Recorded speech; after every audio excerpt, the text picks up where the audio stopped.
I mean, I don't know why this happens as much that people aren't able to just like be reasonable and act reasonably.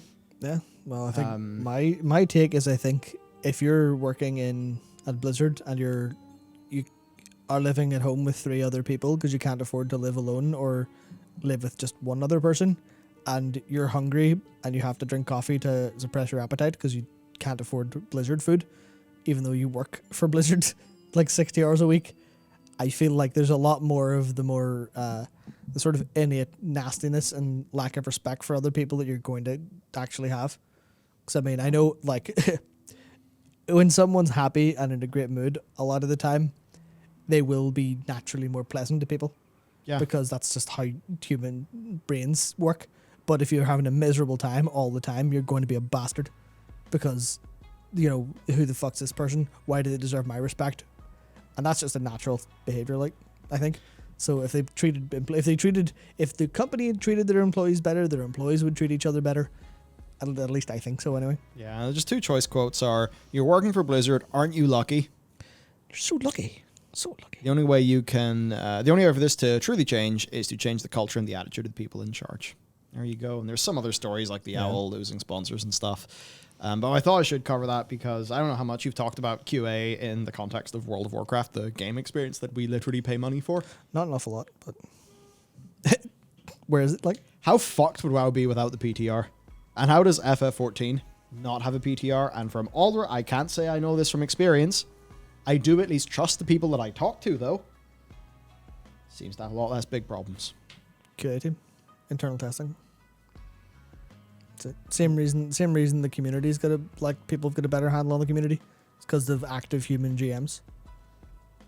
That's the difference. Like, Blizzard evidently does not have what they need. I mean, we all heard about them not being able to field a proper internal Mythic raid team at one point, which is insane. How are you making content you can't properly test? Yeah. I was like, that's a small, almost an unimportant example as compared to the breadth of just game feels jank. Yeah. But that's the thing. It's like if you're looking at it from like a PR perspective or from a reputation perspective or from a player experience perspective, you think of World of Warcraft, you think they struggle to field or can't field a Mythic team internally to test versus what people say in FF14, which is Yoshi P will not release an ultimate he can't clear.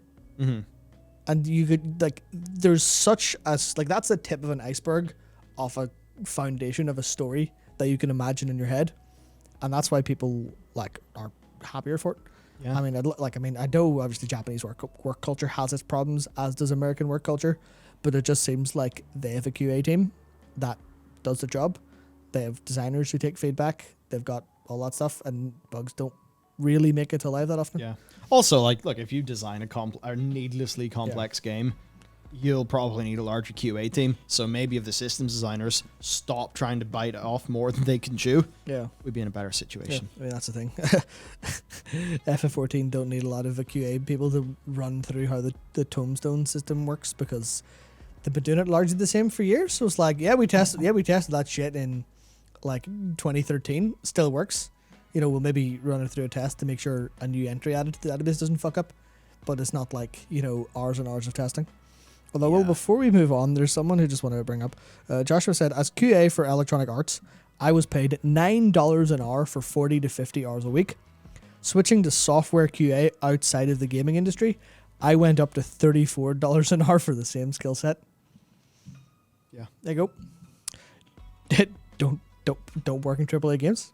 If you have any self-respect, I think that's the answer. Like, that sucks. And there's so really many, like, you see the AAA game devs who, you know, do move on, do their own company or something like that, and you just know, like, fuck, you bright-eyed, bushy-tailed, ready to make some games, and look how it fucking went. It's so sad. Into the juicer. So tragic. Yep. Into the juicer.